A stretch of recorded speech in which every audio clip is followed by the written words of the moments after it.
تو ایک مولوی کہتا ہے قرآن خود پڑھو گے گمراہ ہو جاؤ گے. سارا عرب جاہل تھا، ان پڑھ تھا، وہ تو ہدایت پہ آ گیا. ساری دنیا میں قرآن پڑھنے والے 9/11 کے بعد امریکہ میں مسلمان ہو گئے. الو کا پٹا یہاں بیٹھ کے کہتا ہے جو مسلمان خود قرآن پڑھے گا گمراہ ہو جائے گا. سنا ہے نا آپ نے؟ وہ سب نے سنا، وہ بڑا وائرل ہوا تھا وہ لطیفہ. قرآن مرقع ہدایت ہے.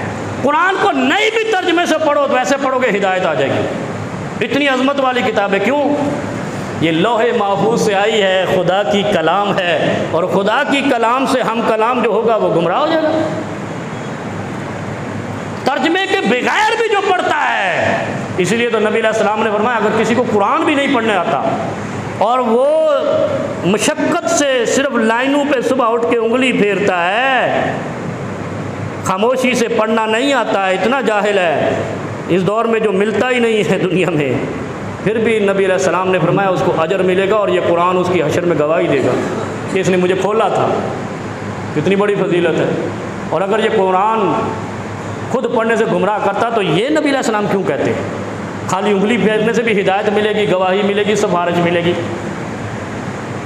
یہ سنا ہے نا؟ یہ سنا کہاں ہے؟ ہمیں صرف خبریں سننے کو ملتی ہیں، آج یہ ہو گیا، آج وہ ہو گیا.